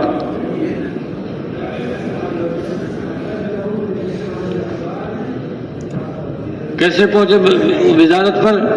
خواب دیکھا تو حضرت یوسف علیہ السلام نے اس کی تعبیر بتائی، تعبیر بھی بتلائی، تدبیر بھی بتلائی کہ 7 سال قحط پڑے گا، اس سے پہلے 7 سال اچھے فراوانی کے ہوں گے، اور 7 سال جو فراوانی کے ہوں گے اس میں غلہ اگا کے رکھ لیں، اور غلے کو سٹوں سے نہ نکالیں، سٹوں کے اندر رہنے دیں، سٹوں سے باہر نکالیں گے بقدر ضرورت نکالیں ورنہ اس کو کیڑی لگ جائے گی، غلہ محفوظ نہیں رہے گا، سٹوں کے اندر محفوظ رہے گا۔ تو ایسے ہی کیا بادشاہ نے، 7 سال میں غلہ جمع کیا، اگلے 7 سال قحط کے تھے، حضرت یوسف علیہ السلام کو وزیر بنا دیا۔ اب جو آدمی غلہ لینے کے لیے آتا اس کو 1 اونٹ کے بوجھ کے بقدر غلہ دیا جاتا۔ حضرت یعقوب علیہ السلام کے گھر میں غلہ ختم ہو گیا، بیٹوں کو بھیجا جاؤ غلہ لے کے آؤ، بیٹے حاضر ہوئے، اور جب پہنچے تو حضرت یوسف علیہ السلام نے پہچان لیا کہ میرے بھائی ہیں، بھائیوں نے نہیں پہچانا۔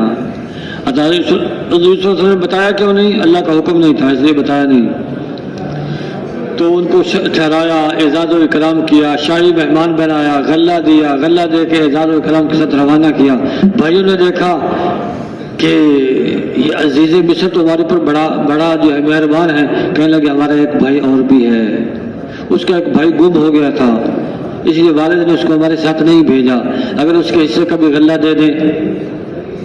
کہا نہیں، جو موجود ہے ان کو غلہ ملے گا، جو موجود نہیں ہے اس کو غلہ نہیں ملے گا۔ ہاں جب دوبارہ آؤ گے تو پھر بھائی کو ساتھ لے کے آنا، اس کے حصے کا غلہ دیں گے، اور اگر بھائی کو ساتھ لے کر نہ آئے تو پھر تمہیں بھی غلہ نہیں ملے گا۔ اب لے کے چلے گئے، والد کے پاس گئے، بڑی تعریف کی، والد صاحب ابا جان وہ تو عجیب آدمی ہے، عزیز مصر نے تو بڑا عجیب احسان کیا ہمارے اوپر، ہمارا اعزاز و اکرام کیا، ہمیں ٹھہرایا، شاہی مہمان بنایا، غلہ دیا، اعزاز کے ساتھ روانہ کیا، اور بوریاں کھول کھول کے دکھائی، دیکھیں جی یہ غلہ ہمیں دیا ہے۔ ایک بوری کھولی، اس میں سے وہ پونجی بھی نکل آئی جو لے کے گئے تھے، وہ پونجی بھی واپس کرنی تھی۔ اچھا پونجی واپس کیوں کی؟ تو علماء فرماتے ہیں اس لیے واپس کی کہ بھائیوں کو دیکھ کے جی بھر آیا، دل بھر آیا، تو بھائیوں سے پیسے لینا مناسب نہیں سمجھا، اس لیے واپس کر دی۔ یا اس لیے واپس کی پونجی کہ چونکہ بھائیوں کو والد نے بھیجا تھا، والد سے میں پیسے لے کے غلہ دوں طبیعت نے گوارا نہیں کیا، اس لیے پونجی واپس کر دی۔ یا اس لیے واپس کی پونجی کہ ایسا نہ ہو کہ دوبارہ غلے کی ضرورت پیش آئے اور پیسے نہ ہونے کی وجہ سے یہ غلہ لینے کے لیے نہ آ سکے، تو پونجی واپس کی تاکہ دوبارہ بھی ہے۔ خیر دن گزرتے گئے اور بیٹوں نے کہا ابا جان اگر بھائی ساتھ ہوتا تو ایک اونٹ کا غلہ اور ملتا ہمیں، تو اب جب دوبارہ جائیں گے تو ہم بھائی کو ساتھ لے کے جائیں گے۔ کہا نہیں اس کو نہیں بھیجو گا بچہ۔ خیر وہ غلہ استعمال ہو گیا، استعمال کرنے کے بعد پھر ضرورت پیش آئی، کہا جاؤ غلہ لے کے آؤ۔ کہا ابا جان بھائی کو بھی ساتھ بھیجے۔ کہا نہیں، پہلے یوسف کے بارے میں تمہیں میرے ساتھ اچھا نہیں کیا، اب اس کو نہیں بھیجوں گا میں۔ ہاں ایک صورت ہے کہ تم قول و قرار کرو کہ ہم اس کی اپنی جان کے ساتھ حفاظت کریں گے، اللہ یہ کہ تم سارے کام میں آ جاؤ تو پھر الگ بات ہے، جب تک جان میں جان ہوگی اس کی حفاظت کریں گے۔ کہا بالکل یہ ہمارا اقرار ہے، ایسے ہی کریں گے۔ پھر ان کو بھی ساتھ بھیج دیا، لے کے آ گئے۔ پھر اسی طرح جو ہے حضرت یوسف علیہ السلام نے اعزاز و اکرام کیا، شاہی مہمان بنایا، اپنے بھائی کے کان میں بتا دیا کہ میں تیرا بھائی ہوں یوسف، ہیلے سے تمہیں روکوں گا، پریشان نہیں ہونا۔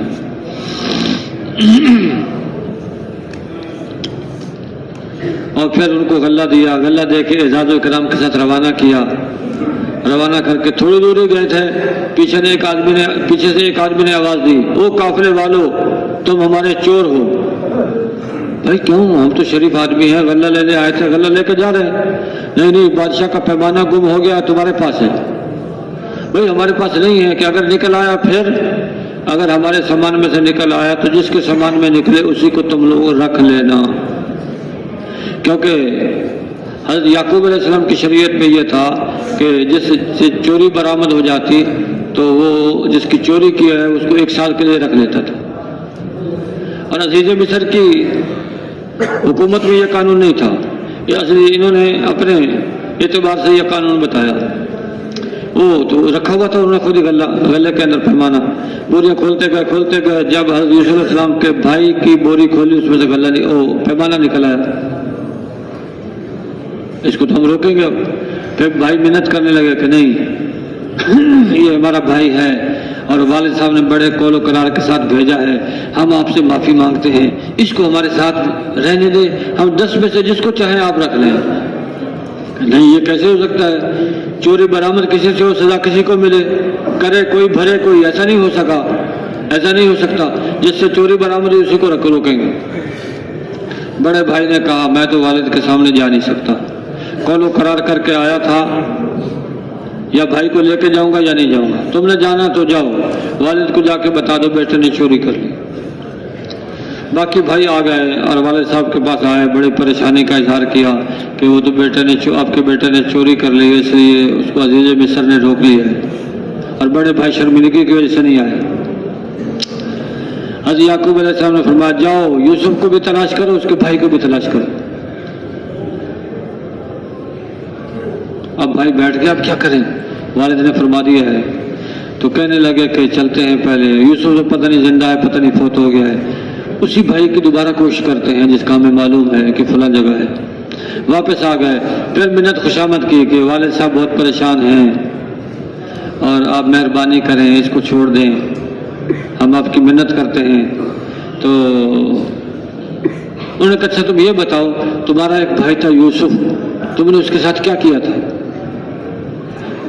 اور یہ سارے حیران پریشان کہ اس کو کیسے پتہ لگ گیا، وہ تو ہمارے درمیان کی بات تھی، کسی کو خبر نہیں تھی۔ جب غور سے دیکھا پھر پہچان گئے کہ کہنے لگے انت یوسف، کیا آپ یوسف ہیں؟ کہا ہاں میں یوسف ہوں، یہ میرا بھائی ہے۔ پھر بھائیوں کو پشیمانی ہوئی، اوہو ہم نے اس کے ساتھ کیا سلوک کیا، اس نے ہمارے ساتھ کیا سلوک کیا؟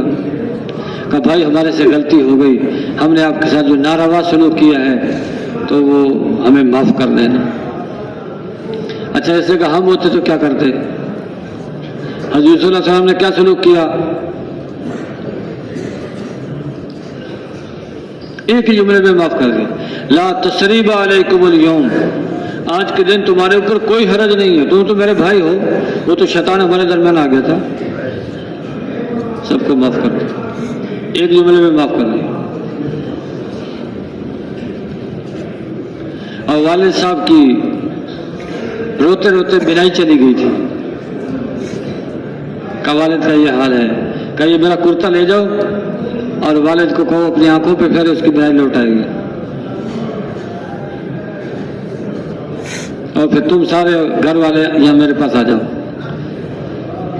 وہ لے گئے اور کرتا پھیرا تو بینائی لوٹ آئی۔ تو بھائیو یہ واقعہ اس لیے سنایا ہے کہ یہ ہے نبیوں کے اخلاق، اگر ہم تبلیغ کا کام کرنا چاہتے ہیں تو یہ اخلاق ہمیں اختیار کرنے پڑیں گے۔ تبلیغ کی وجہ سے بہت سارے جائز کام بھی چھوڑنے پڑ جائیں گے، اپنا حق لینا جائز ہے، لیکن اگر حق کا مطالبہ کرتے ہیں اس کے ساتھ سختی نرمی کریں گے تو کل کو پھر اس کے دروازے پہ جا سکتے ہیں گشت میں، اس کو ترغیب دے سکتے ہیں کہ چلیے 4 مہینے کے لیے نکلو۔ اس لیے بھائیو تبلیغ کی وجہ سے بہت سارے اپنے جائز حق بھی چھوڑنے پڑ جائیں گے۔ تو جو لوگوں کے ساتھ صلہ رحمی کرے گا، رشتہ داروں کے ساتھ جو ہے صلہ رحمی کرے گا، لوگوں کے ساتھ اچھا سلوک کرے گا تو یہ آدمی ہر جگہ تبلیغ کر سکتا ہے۔ اس لیے جن بھائیوں کی اپنے رشتہ داروں کے ساتھ بول چال بند تھی، جب یہ واقعہ سنا ہے تو اب ہم ان کے ساتھ جا کے پہلے سلام کریں گے، جی قصور تمہارا ہے ہمارا اس کو چھوڑیں، لیکن یہ قطع رحمی اچھی نہیں ہے۔ اللہ کے نبی کا فرمان بھی ہے سل من قطعت، اور اللہ کا فرمان ہے الصلح خیر، صلح میں خیر ہے۔ تو میں 4 مہینہ لگا کے آیا ہوں اور اب آ کے آپ کی خدمت میں حاضر ہوا ہوں اور آپ سے سلام کرنے کے لیے آیا ہوں تاکہ ہماری یہ رنجش ختم ہو جائے اور سب ایک ہو جائیں، تو یہ صلہ رحمی میں کرنے والا بن جاؤں، تو اس لیے میں آیا ہوں۔ تو ایسے کون ہیں کہ جو واپس گھر جانے سے پہلے رشتہ داروں کے ساتھ سلام کریں گے اور رنجش کو ختم کر کے پھر گھر جائیں گے؟ ایسے کون ہیں انشاءاللہ؟ بھائی تبلیغ کا کام کرنا ہے تو یہ کرنا پڑے گا، پھر یہ کرنا پڑے گا۔ اور بھائی وہ تبلیغ کا کام یہ ہمارا محتاج نہیں ہے کہ ہم کریں گے تو پھر لوگ دین پھیلے گا، ہم نہیں کریں گے تو دین نہیں پھیلے گا۔ نہیں ایسا نہیں ہے۔ اللہ پاک تبلیغ دین پھیلانے میں انسانوں کا محتاج نہیں ہے، انسانوں کا محتاج نہیں ہے۔ اللہ پاک نے ہدہد کے ذریعے سے دین نہیں پھیلایا، ملکہ بلقیس اور پوری قوم اسلام میں داخل ہوئی اور ذریعہ بن گئی ہدہد کا پرندہ۔ آپ علیہ السلام کا زمانہ ہے، آپ نے اور بھیڑیے نے انسانی زبان میں بات کی اور چرواہا چلا گیا اللہ کے نبی کے پاس۔ اللہ کے نبی میرے سے جو ہے بھیڑیے نے بات کی ہے، اللہ کے نبی نے اس کے لیے ممبر رکھا کہ یہاں بیان کرو، یہ کارگزاری بیان کی تو یہ شخص بھی پھر اسلام میں داخل ہو گیا۔ اس کو ہدایت کس کے ذریعے سے ملی؟ بھیڑیے کے ذریعے سے مل گئی۔ کہیں اللہ نے ابابیلوں سے کام لیا، کہیں اللہ نے لنگڑے مچھروں سے کام لیا، اور اللہ نے اپنی مخلوق سے کام لیا، کہیں پانی سے اللہ نے کام لیا، کہیں اللہ نے ہوا سے کام لیا، وہ بھائیوں اگر اللہ دین پھیلانا چاہے تو ہماری محنت کا محتاج نہیں ہے۔ اگر ہم محنت کریں گے ہمارا اپنا فائدہ ہے، ورنہ اللہ تو کسی بھی مخلوق سے کام لے سکتا ہے۔ اور جو کام اللہ کے نبی نے کیا ہے، ساری زندگی کیا ہے، اس سے بہتر دنیا میں کوئی کام نہیں۔ نبیوں کو ساری مخلوق میں افضل، سب سے افضل کون ہے؟ انسان۔ انسانوں میں سب سے افضل انبیاء علیہ السلام، نبیوں میں سب سے افضل سید الانبیاء حضرت محمد مصطفیٰ صلی اللہ علیہ وسلم۔ جو افضل ہوتا ہے اس کا کام بھی افضل۔ اللہ کے نبی نے ساری زندگی کیا کام کیا ہے بھائیو؟ تبلیغی کا تو کام کیا ہے، دن رات صبح شام مارے پھرے ہیں، کس کے لیے؟ یا ایھا الناس قولوا لا الہ الا اللہ تفلحوا، اے لوگوں لا الہ الا اللہ کہہ لو کامیاب ہو جاؤ گے۔ اللہ کے نبی کی دعوت ہے، کہیں مکے میں، کہیں مدینے میں، کہیں طائف میں اللہ کے نبی تشریف لے گئے، سرداروں سے بات کی، انہوں نے بات نہ مانی، غلاموں کو بچوں کو پیچھے لگایا، انہوں نے پتھر مارے، جو قدم رکھتے پتھر پڑتا، قدم اٹھاتے کئی کلومیٹر جگہ ہے وہ جہاں پتھر پڑے اللہ کے نبی کو۔ پھر جب ان شروں سے پناہ ملی تو پھر ایک باغ میں تشریف لے گئے، انگوروں کا باغ تھا، وہاں تشریف فرما ہوئے۔ کیا حال ہوگا اس وقت؟ اکیلے ہیں اللہ کے نبی، اور پورا پیچھے جمگھٹا ہے جو اللہ کے نبی کو تکلیف پہنچانے پہ تلا ہوا ہے۔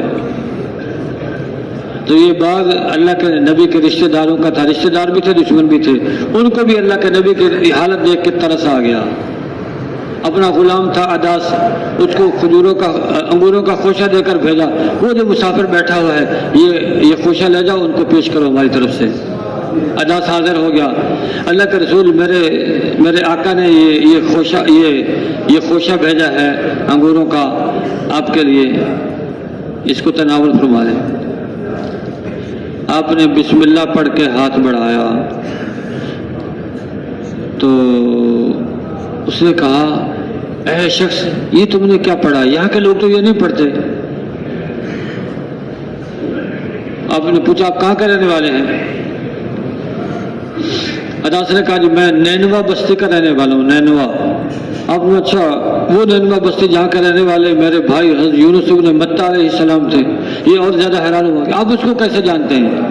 آپ نے فرمایا وہ اللہ کے نبی تھے، میں بھی اللہ کا نبی ہوں، اس لیے میں اس کو جانتا ہوں۔ یہ اٹھا آپ کو چوما اس نے۔ اچھا ادھر آقا بیٹھ کے دیکھ رہا ہے، کہا آپس میں کہہ رہے کہ یہ اداس تو ہمارے ہاتھ سے نکل گیا۔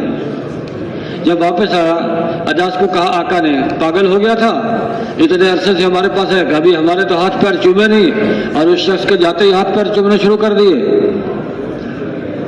اداس نے کہا پتہ بھی ہے وہ کون شخص ہے؟ کہ کون شخص ہے؟ اس وقت روئے زمین میں سب سے افضل ہے تو وہ ہے، پہچانے۔ اس نے مجھے ایسی باتیں بتائی جو نبی کے علاوہ کوئی نہیں بتا سکتا۔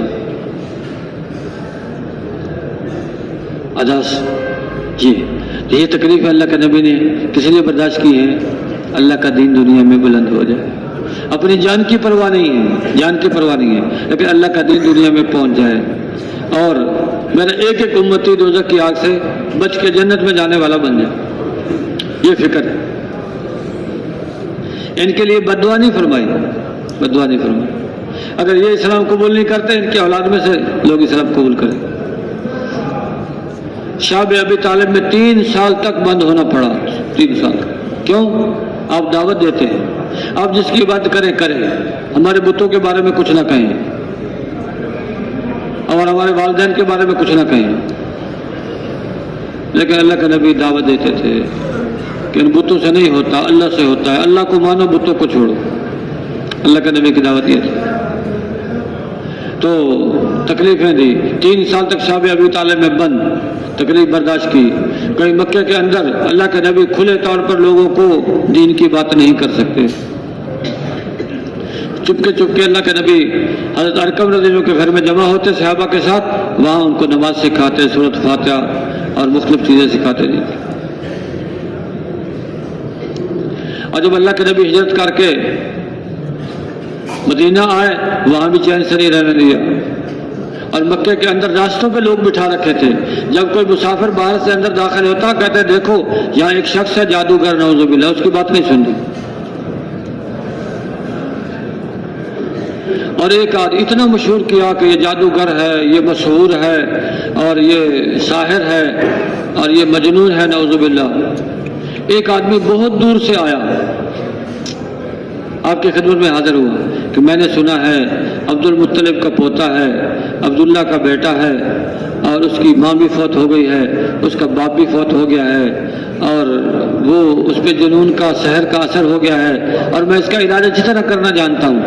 میں بہت دور سے آیا ہوں، آپ کی حالت سن کے آیا ہوں، اور میں آپ کا علاج کروں گا، اور میرے علاج میں بڑا اثر ہے، اور میں آپ سے فیس بھی نہیں لوں گا، فیس بھی نہیں لوں گا. تو اللہ کے نبی مسکرائے کہ ان ظالموں نے کہاں تک مجھے مشہور کر دیا کہ یہ مجنون ہے، مشہور ہے. تو اللہ کے نبی نے قرآن کی آیتیں پڑھ کے اس کو دعوت دی، اس نے اسلام قبول کر لیا، اسلام قبول کر. ایک دفعہ 100 ننگی تلواروں کے ساتھ آپ کے گھر کو گھیر لیا گیا. اللہ پاک نے وحی کے ذریعے سے آپ کو بتلا دیا، اے محمد نکل کے دکھائیں. اللہ کے نبی نکلے، قرآن کی آیت پڑھتے ہوئے نکلے، وَجَعَلْنَا مِن بَيْنِ أَيْدِيهِمْ سَدًّا وَمِن خَلْفِهِمْ سَدًّا فَأَغْشَيْنَاهُمْ فَهُمْ لَا يُبْصِرُونَ. اللہ نے سب کو اندھا کر دیا، 100 تلواروں میں سے نکل کے چلے گئے.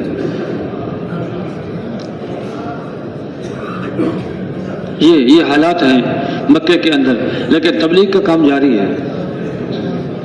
کھلے طور پہ نہیں کرنے دیتے، چپکے چپکے کر رہے ہیں.